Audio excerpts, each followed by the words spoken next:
Well, another day of work done. I'm way home. And I don't understand things with this location I'm doing with programming. They have this fairly robust system built.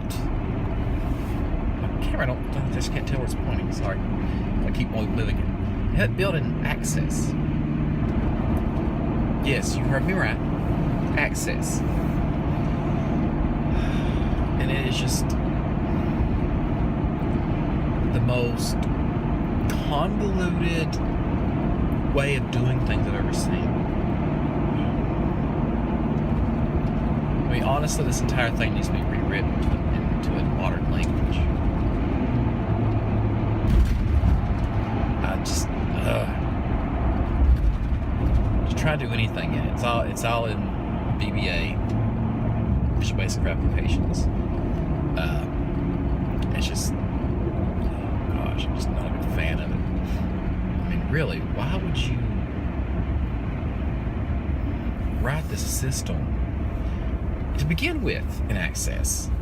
It was written in Access 2010, so was it 2010, I think. But it's just, and they have to use the 32-bit version of Access. They can't use the 64-bit. They have to use the 32-bit.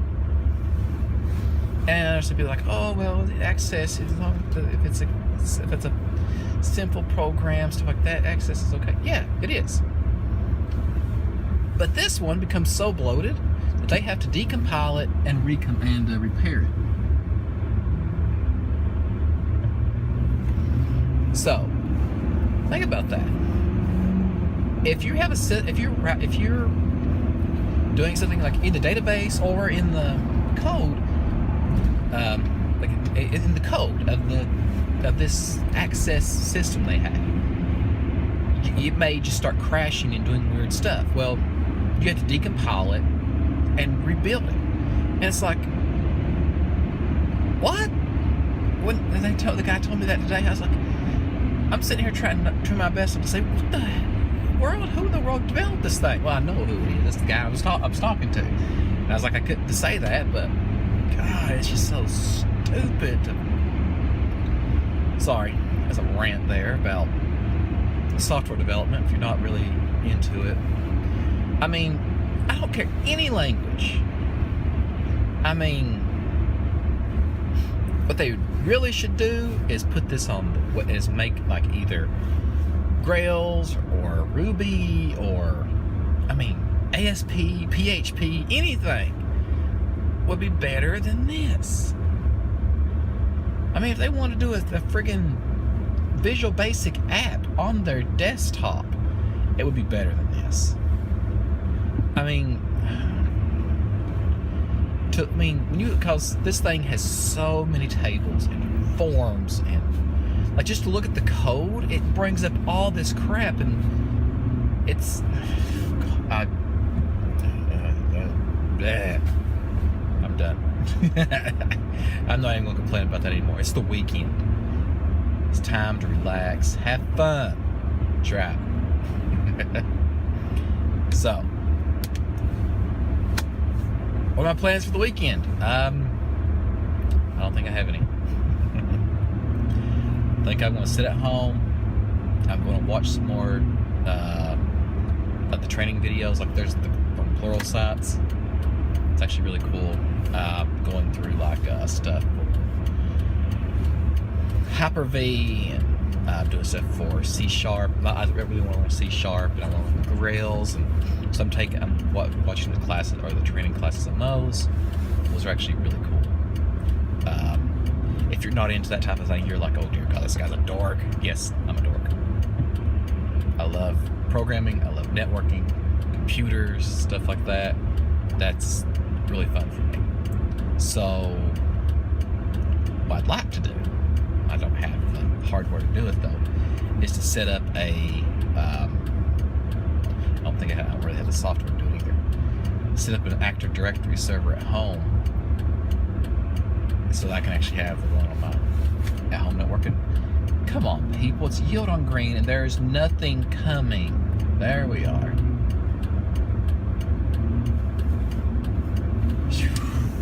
I mean, it's like,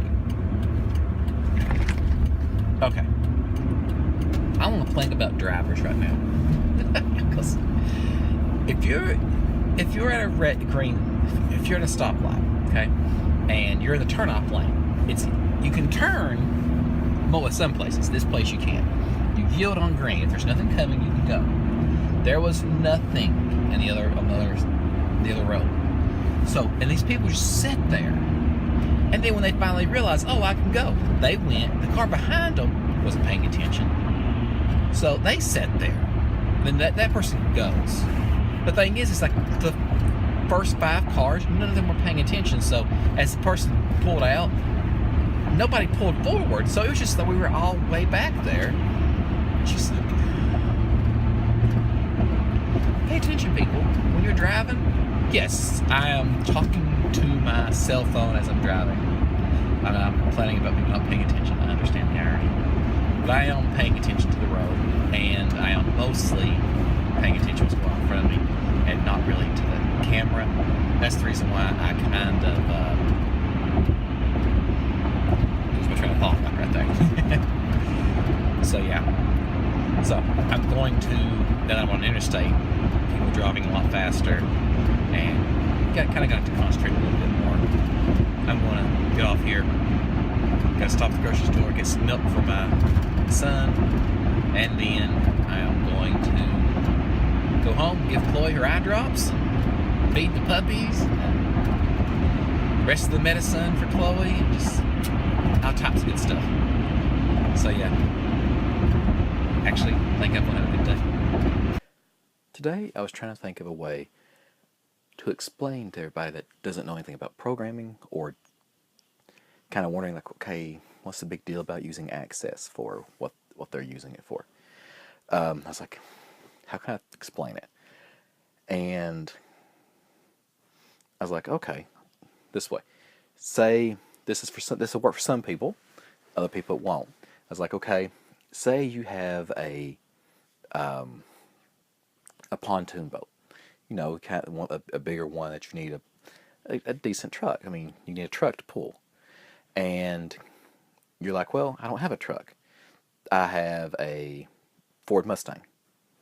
Okay, it has the horsepower. It can pull it. But you're going to destroy the transmission doing it. You know, okay, so because it's not geared that way and stuff like that. Same thing with this. You have Access, which is designed for a specific purpose, and they're doing it. They're going beyond its beyond what it's designed to do. And maybe when they started, maybe Access was the right choice. But over the years, it's just gotten so big and bloated that it needs to be rewritten. I was trying to think, okay, if some people don't understand about the whole boat thing, maybe something like, I couldn't even, it was kind of hard. It's kind of hard to explain if you don't really understand programming. But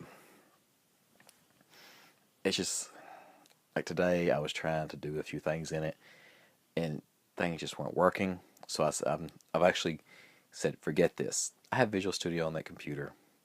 I have Visual Studio at home. So what I'm going to do is I'm going to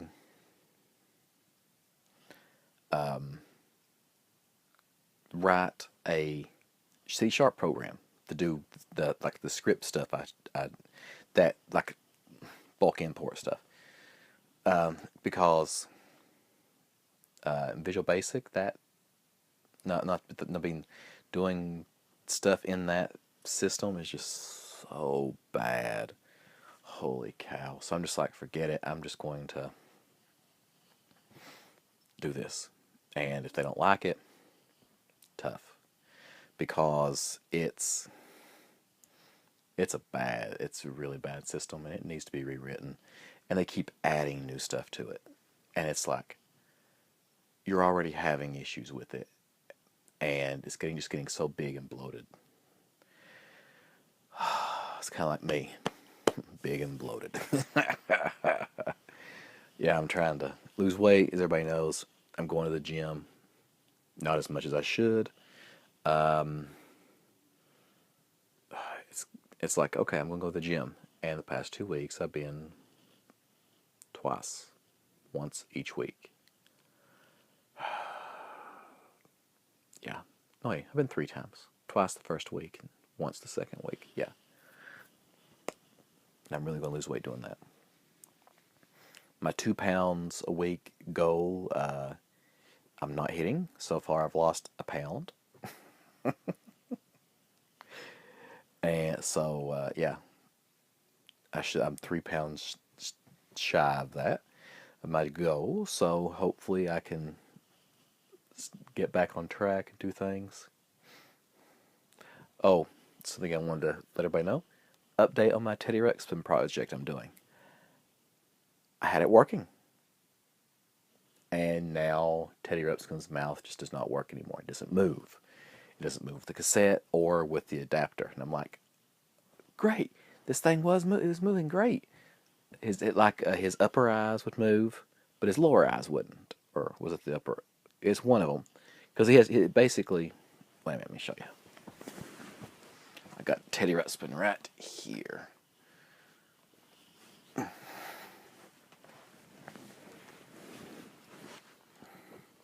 Okay, so Teddy Ruxpin. Oh no, it's just one. It's just okay. His eyes blink. That didn't work, I think. But his jaws, both of them open up like that, and I had it working, and it worked really well with the Bluetooth cassette. Do I have it in here? No, I don't. I have the regular Teddy Ruxpin cassette in it. I don't have batteries in it, I don't think. No, I don't. I'm afraid I'm going to leave them in it and let them corrode, so I don't leave them in it. But yeah, it was working so good, and I was like, okay, I'm going to set everything up. I don't know if because this thing is from the 80s, so I mean it's almost 30 years old.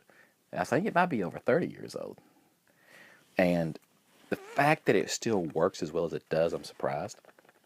His head's a little wobbly right now, mainly because where he sits up like that, the weight of his head keeps pulling forward. I hope one day that it does not come off. It looks still pretty tight, all the threads and everything, but I loved my Teddy Ruxpin when I was a kid. It was a great toy. I'm going to try to get this one to work again. Basically, what you do is, unless you want to take it apart, like I don't know how to sew anything, but you go there's I think they said a master stitch here, so you have to take this stitch out and you can pull the fur off, and then you gotta adjust it because there's all these electronics in its head and all these little motors that move the mouth. And what they said is they get stuck, and if you work them, you can actually make it work again. The reason why if you hear it like a snap part, like that at the end, I'm not sure if you heard that or not. If you can hear it, maybe if I got my mic on. That right there. What's that is? That's because there's this little, basically, this thing just moves up and down like that. And what's going on is it's not moving, and the mouth, the little rod that moves the mouth is just going like that. It's just basically going over the top of it, and you push it back down, and it gets under it. And so I'm hoping that I can work the mouth some, and I can get it to work. And basically what you're doing is you're trying to loosen up, because, like I said, this thing's over 30 years old. And if I can get it to work, I'll demonstrate for everybody, give everybody an update and how I did everything. Because on my phone, I do have an MP3 of the cassette. And do I have the Bluetooth cassette up here? Got all kinds of stuff sitting around up here. I thought I had it up here, but maybe I don't. It's somewhere. But anyways, talk to everybody tomorrow. Still have my Halloween mask sitting down here for my Slender Man costume. So, hope everybody had a good day. I had a good day after I got off work. But talk to everybody tomorrow.